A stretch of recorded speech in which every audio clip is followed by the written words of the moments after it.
Welcome to the Develop Yourself podcast, where we teach you everything you need to land your first job as a software developer by learning to develop yourself, your skills, your network, and more. I'm Brian, your host.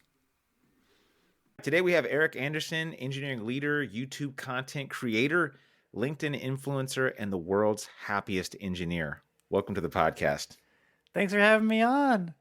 Really happy to have you on here. It's funny, I think I talked to you maybe a year ago on LinkedIn.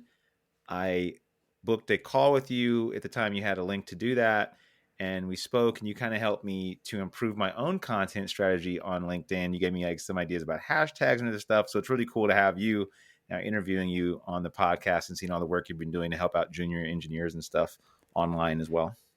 Well, absolutely. And that same conversation was influential for me. I know we talked about this briefly, but I didn't really have a content plan. I was just kind of a talking head. I was just, living my best life. And you kind of helped me, understand what's my strategy, what's my purpose, what's my intent here, and kind of refine my message. So it was an influential conversation for both of us. Apparently. That is really cool. It's cool to know that I had like any small part in maybe influencing your direction. And absolutely, if you don't follow Erik, he has 40,000 followers on LinkedIn. He's an accomplished software engineer. You are a full-time software engineer as a tech lead right now, correct? Correct. Yeah. And you also make time to talk and help junior developers to get that first job, which is a monumental task. Yeah, so that includes the podcast, the YouTube channel. That's obviously the social media content there too. I also co-organize with Danny Thompson, the largest software developers meetup in DFW. To my wife's chagrin, it takes a lot of time, but that's where my passion truly lies. I've found that the longer I code, while I enjoy coding, it's the people part of it that are the most interesting to me. Well, I'm thankful. I think we're all thankful that people like you, Danny, others exist that not only work full time and can speak intelligently about what's really going on in the software industry, but then make the time to also share the knowledge. I know that maybe you have business aspirations too outside of that, but mostly you've just done it to help people, which I think is always really cool. Yep, that's the primary motivation. I've gone through several iterations of this. First was I used to be an engineering manager. Like I know you've held that title, and I absolutely hated it. So I took a pay cut, went back to being an individual contributor, and I kind of had this, what does my career path look like now? I got to find another way to, grow, influence, support. So this is the path that I've decided to take. Now you're in kind of technical leadership, right? Yeah, tech lead. So a small team, probably 5, 6 total. I've been doing that for the last 2 years or so. I find the tech lead role to be the sweet spot. I feel like the boring meetings I can delegate to my product owner or my manager. Or if there's like a technical task I don't want to do, I can delegate that to the team members. It's a good learning experience.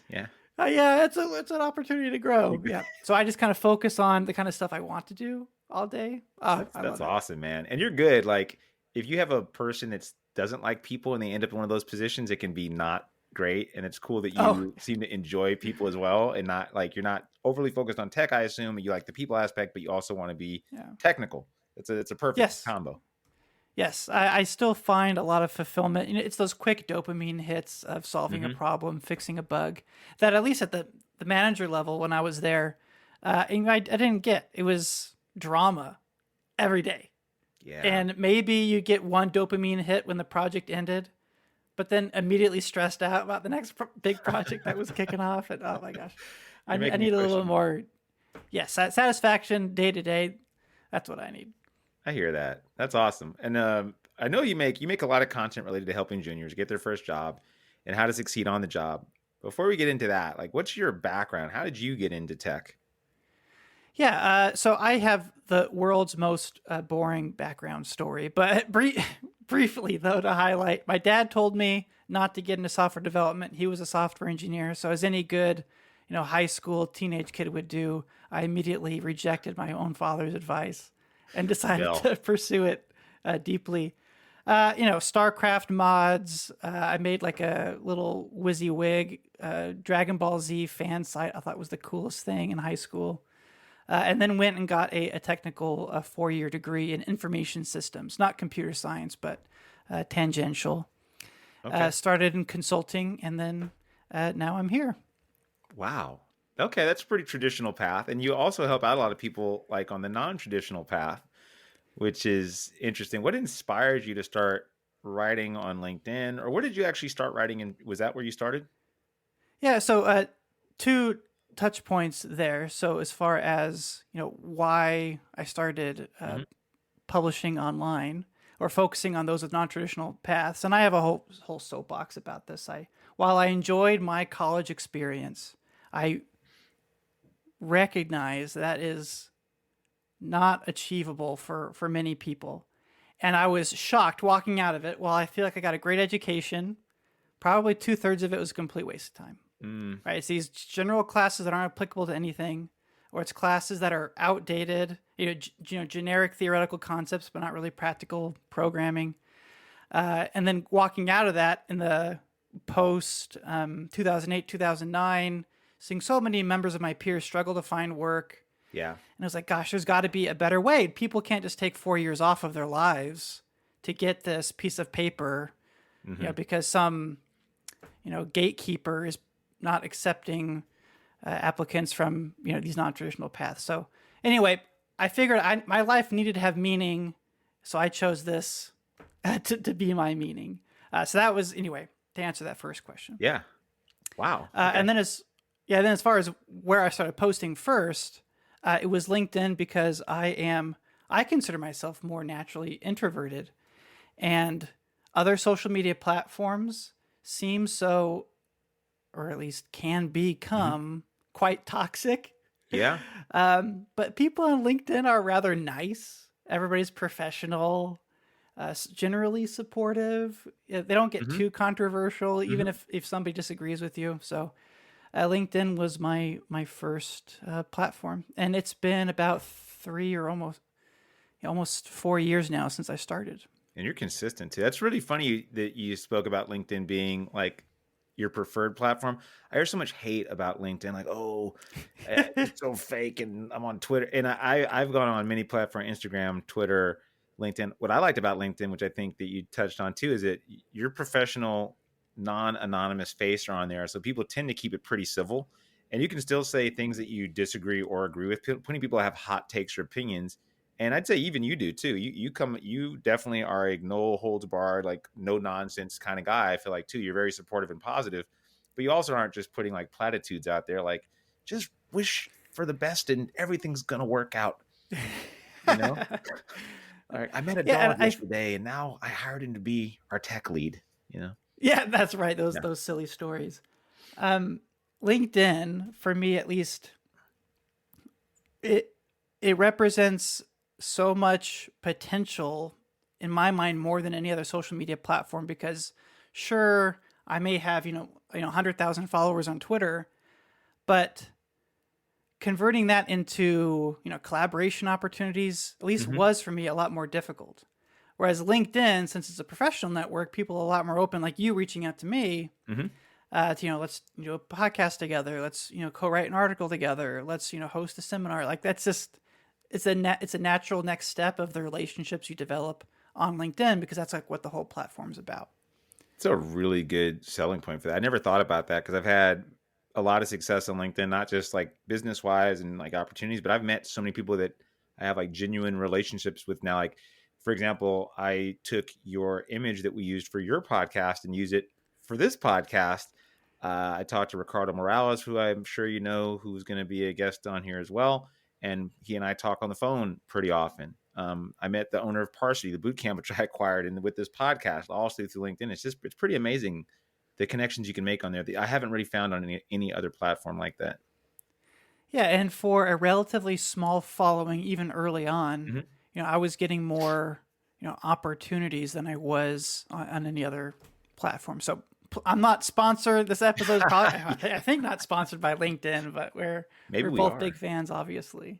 Yeah, I think more people should like give it its credit, because I think there's a lot of hate on it as far as like not being like edgy enough or cool enough or where at the forefront of the tech sphere. But I think it's a great place to be. Anyway, I think we've Yeah, yeah. hopefully encouraged people. I think too many people jump on it late. Um, and what?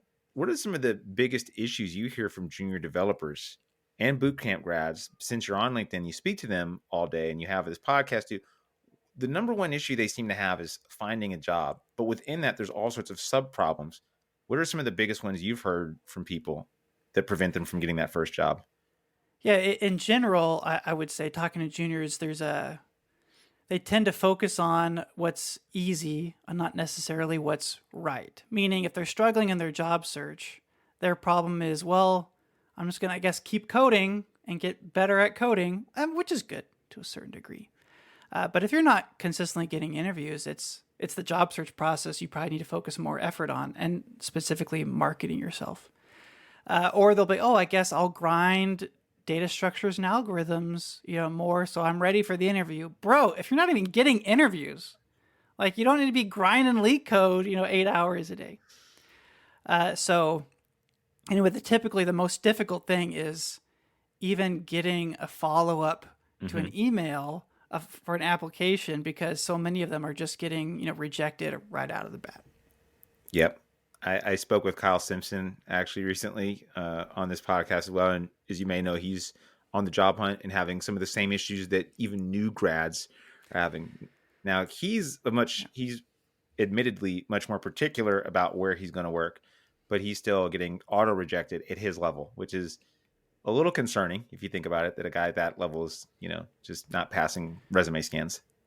Yeah. And so I've been doing this for almost 12 years now, and it was 3 years ago where I was on my last job search. So at that point, almost a decade of software development experience. I had some management experience at that time even. And even then it was a struggle. And it was 3 years ago when I started posting on LinkedIn, primarily because I wanted to expand my network. Because I realized, even after all of the great experience that I felt I had, it still took me 4 months, maybe 6 months, to find my next opportunity. Now, I was doing it passively. I was already gainfully employed somewhere else. But I was surprised at how long my own process took. So part of the reason initially why I kept posting was not even necessarily to junior or mentor others, but it was just to keep my own network strong and fresh in case down the road I ever needed to, withdraw from it again. And now, remind you, it was 3 years ago when I started posting. And it was because I wanted to grow my own network, because I was surprised at how long it was taking me to find my own job, even as an experienced developer. So now my hope is I put a lot of, positive thought, put a lot of positive karma out into the universe, so that if I'm ever in a situation where I need work again, I guess I've to say it explicitly, I hope that my next job I don't even have to interview for. That's kind of my hope, that my network becomes so strong. It's just, obviously, yes, we'll hire Erik. No big deal. It is like a living, breathing resume, and then you also build that trust with people from posting online. Even if you don't get a lot of interaction, I think a lot of people in the audience are learning how to code, and they're either not used to being on LinkedIn or on social media and doing the whole learning in public thing. But it's not all about like the likes and things you get either. It's about like you've made a reputation from consistently posting online. Yeah, and then you leverage that to whatever next opportunity you can. Exactly. Yeah. I mean, I'm kind of hoping to do the same. But in all honesty, I've mass applied pretty much to every job I've ever had at this point. Yeah, I mean, it's a pipe dream, I hope. But names such as Steve Wozniak, right? If Steve Wozniak applies to your company, like, are you going to interview the guy? Yeah, like, right. You want to work with him, yeah. Right? You trust him. He has such a personality. So I will never hit that level, I admit, but maybe in a small way, I can. Yeah, I think. So because my motivation was primarily job search related, I iterated through different kind of topics I focused on when I was posting. But since that has continued to be a passionate field for me, so that's why I continue to talk about it. Yeah, I love it.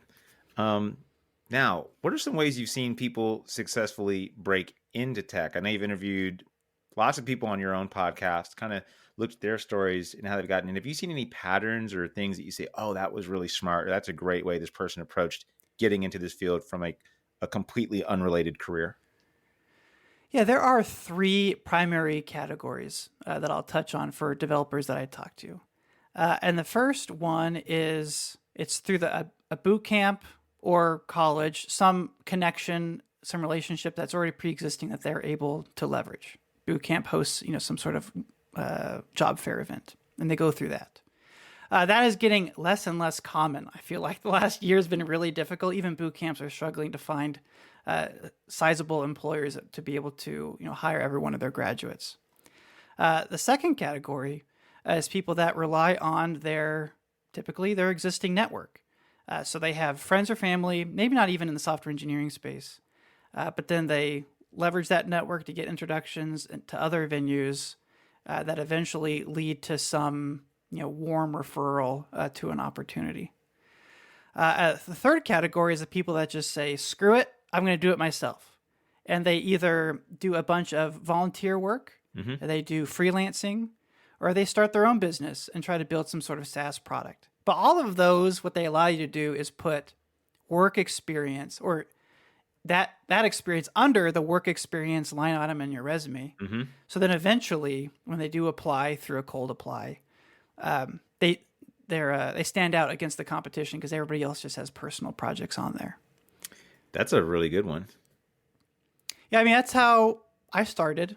So even with a 4-year degree, and this was, over a decade ago, I still had students or fellow classmates rather that took 3 to 6 months to get a job after graduating with a 4-year college degree in a technical field. So to talk a little bit about my story, is that all right? Is this an appropriate Absolutely, time? yeah, for sure. Yeah. So when I was in school, I did 3 things that I think are still practical today. And that is my first job was a 4-hour-a-week unpaid internship.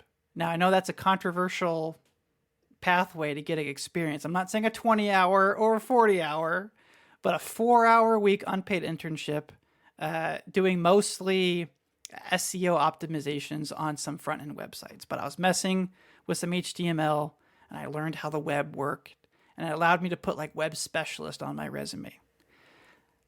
So that was something that pretty much anybody can do. Instead of working on a personal project for 4 hours a week, get something, even in a small way, that you can put as a line item as a work experience on your resume. Second thing was I was really into mobile apps at the time. So my dad, my brother, and we formed a little LLC where my brother did the designs, my dad kind of made the decisions and managed the marketing and business side, and I just built the app. Now, all of a sudden, I have a second line item on my resume as a software engineer for this small startup. It's all about how you sell it, right? I wasn't self-employed. I was one of the founding software engineers for a small startup. It's very smart. Yep. And the third thing was I had a professor who needed help on a project. So there's leveraging a relationship that I had with somebody that I knew and did some contract work there. To build a mobile app for one of his classes. So it was, freelancing, self-employment, unpaid internship. So by the time I was looking for work as I was nearing graduation, I had, companies left and right wanting to talk to me and interview me. Whereas I had other classmates who had better GPAs than me, who still struggled to find work even several months after graduation. So those 3 principles, I think, still stand for how you can get yourself experience instead of waiting for somebody else to give you experience. I like that so much. That's a lot of grit, which I feel like is one of these characteristics you really need to not only get in the industry, but to eventually succeed as a software engineer. And, that's a cool thing about being in code. You don't have to wait for somebody to allow you to make your own app or do your own thing. You can build whatever you want, really. Just do it. Yeah. So it's all about how you position it too, right? All of those things that I was doing was essentially, during the same time, I could have been working on a personal portfolio project. Whether it was the unpaid internship, this app I was building with my family, literally could have been a personal project. But just taking the extra step to formalize it into a way that is marketable as a work experience is the differentiator. So instead of well, taking a step back, personal projects are great for learning, and I'm not discounting that at all. But I feel like I see a lot of new developers with 3, 4, 5 portfolio projects, and they think, oh, I'll just build another portfolio project. Like that's going to be some amazing differentiator. After you have like, I don't know, one Yeah. portfolio project, that's probably enough to show that you know what you can do. Hmm. Everything else, you should try to, wrap it in some sort of contract work, freelance project, your own LLC, volunteer work that's contracted out, some way that you can wrap it in some marketable way that recruiters actually respect it.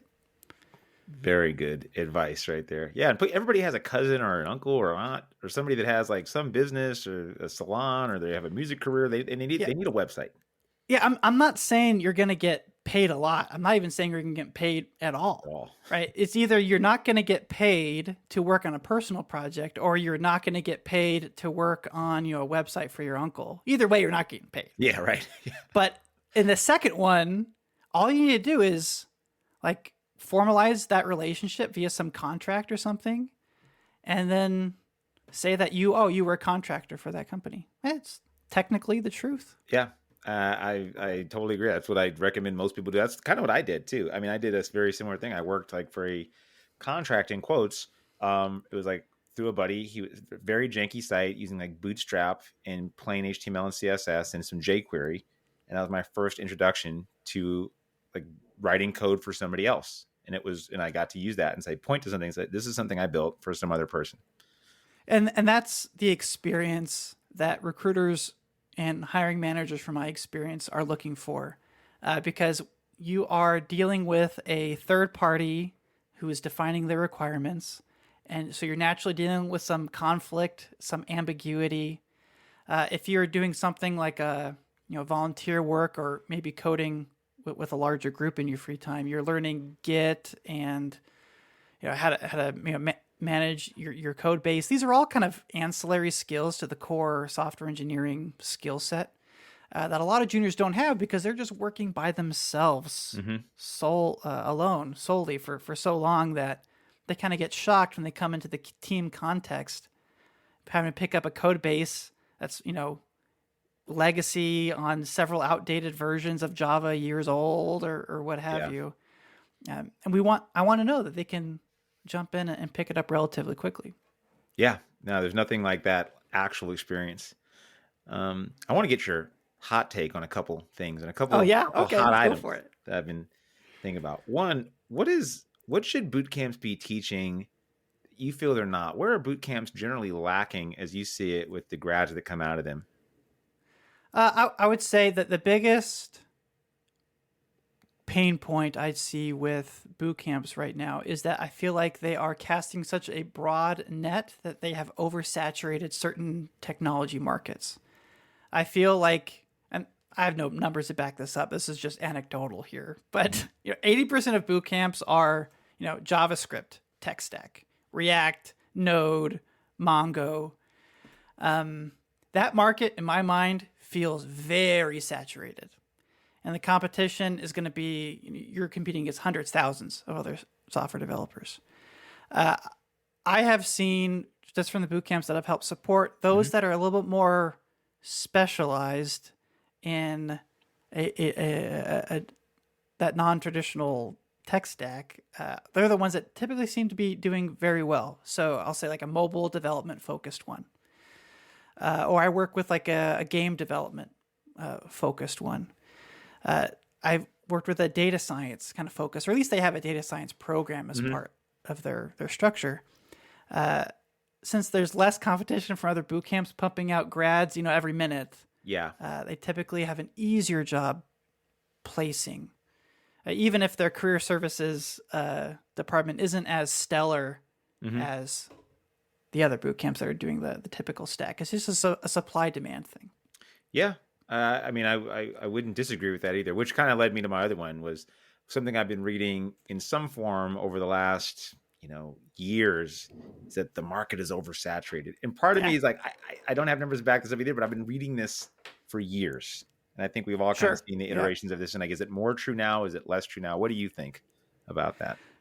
So at least Hired.com came out with a state of the software engineering market. I want to say February of this year. So I'm going to base my numbers based off of that Okay. report. But this was right in the middle of the mass layoffs at the end of 2022, early 2023 in big tech. Mm-hmm. And what that report, which encompassed interviews, surveys out to the entire Hired.com platform. So I want to acknowledge it's not every software developer out there, and it's limited primarily to, I think, the United States. But I think there are some takeaways here to highlight. Mm-hmm. And that is they saw a 50% drop in demand for junior software engineers. That was immediately picked up by an increase of demand by that same scale for senior software engineers.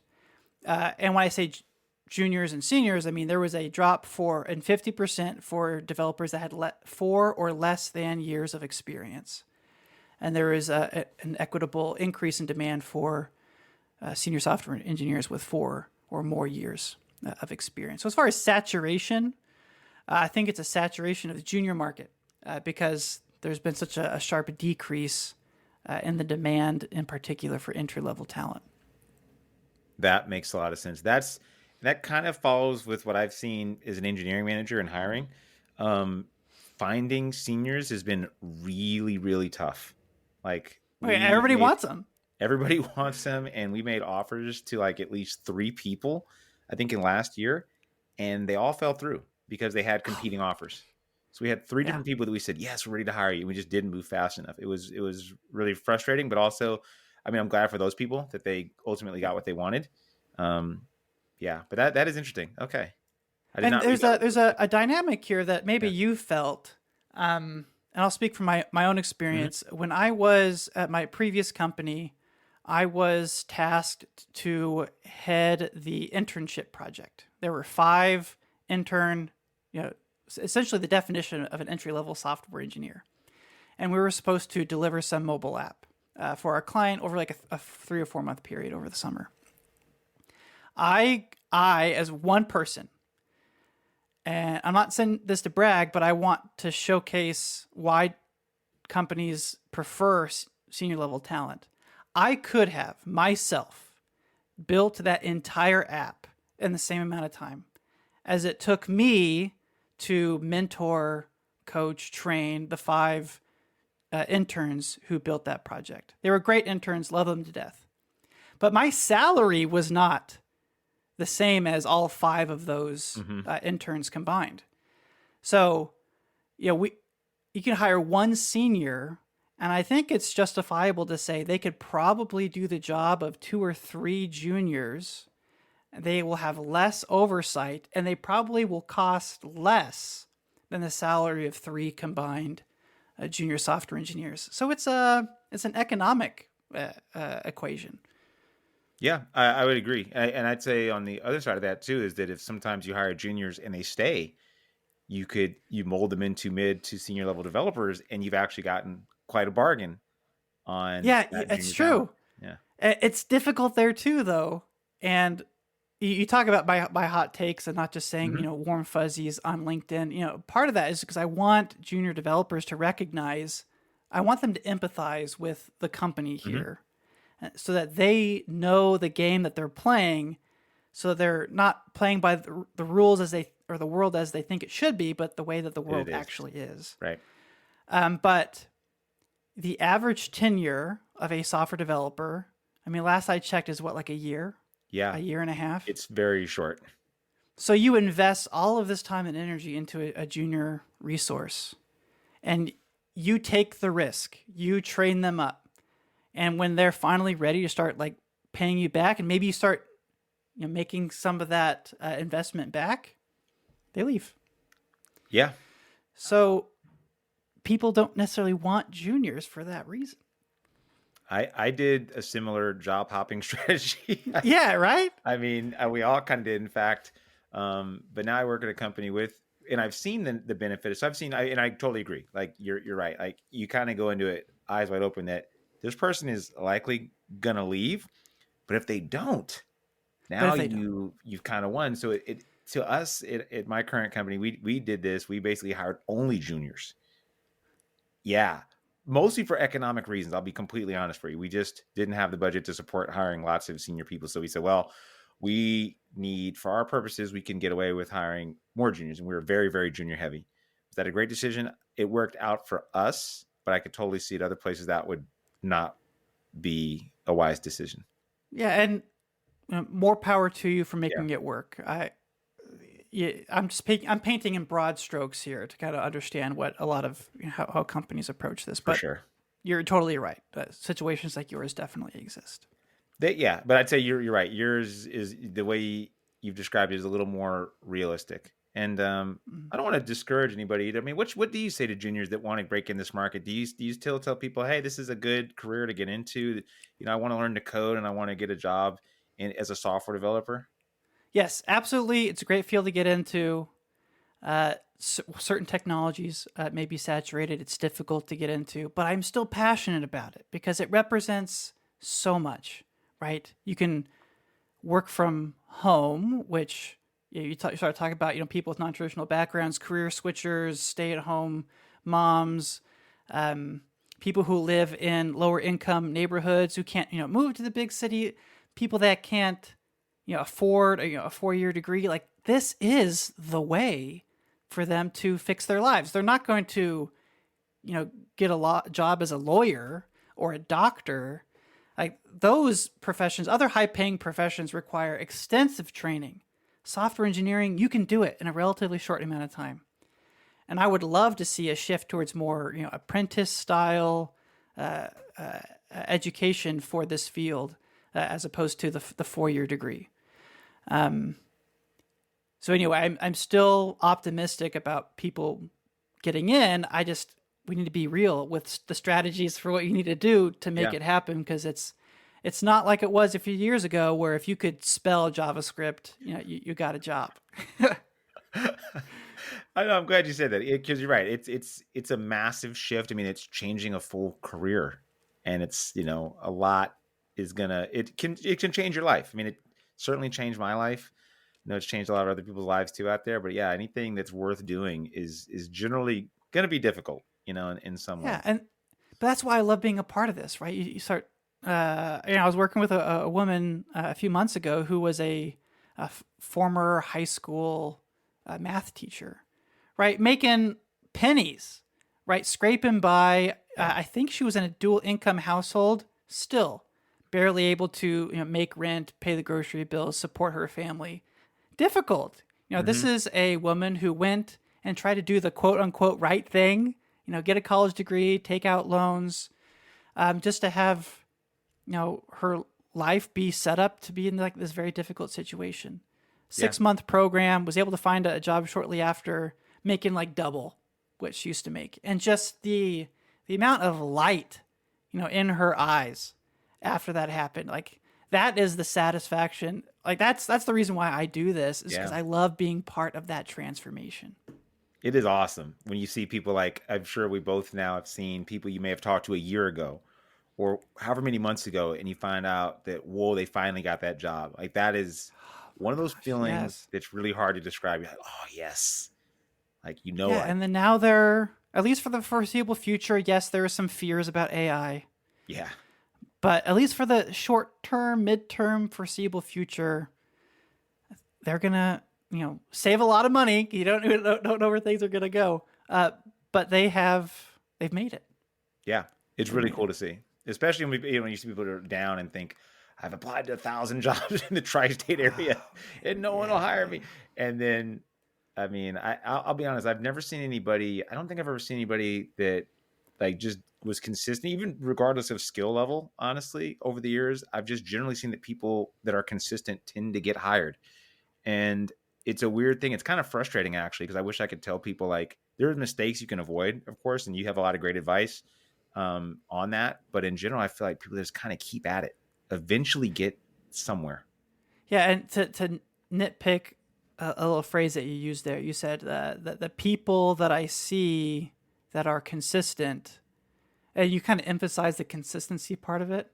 I want to emphasize that the C part of it, the people that Mm, you see are the ones that are getting jobs, right? So if you are alone by yourself, not talking to anybody, iterating on your own, we're not seeing you. And guess what? Recruiters aren't seeing you. Companies aren't seeing you. Very good And point. they're not going to take that risk on you.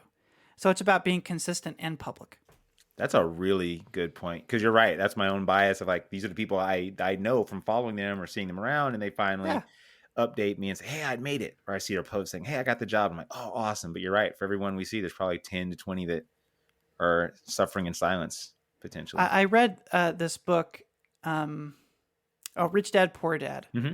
I went through a personal finance streak in the last few years, and there was a quote that made me angry, but it's true. He talks in there a bit about we don't call authors best written authors or best written books. We call them best selling authors and best selling books. That if you, at a certain point, you're good enough at your craft, Mm-hmm. and there are probably better books that are written that are not on the New York Times bestseller list, but we just don't know about them. Yeah. So at a certain point, you got to look away from focusing on your craft and look outward towards how you're marketing your craft. It's a really good one. It's a great way to also end. Eric, I really appreciate candidness, honesty. I think everybody should be following Eric. He's not only positive, but has a lot of actionable, like realistic advice, which I think you've like demonstrated here as well through our conversation. Where can people find you? So LinkedIn, Erik Andersen, world's happiest software engineer. That's my own funny little title. It gives me kicks and giggles. I also have my own YouTube channel, Junior Jobs Podcast, where similarly, I interview recently hired junior developers or other industry experts where we talk about job search advice for new software engineers. Awesome. Well, thank you so much for being here. We'll have links to where to find you also in the description for the episode. Thank you so much. Thanks for having me on. Thanks. That'll do it for today's episode of the Develop Yourself podcast. To learn more about becoming a software engineer with us, then check out parsity.io. If you're not quite ready for that, then jump into our dev30.xyz program, which is 30 days of working on your mindset, habits, and JavaScript skills. Totally worth it. See you next week.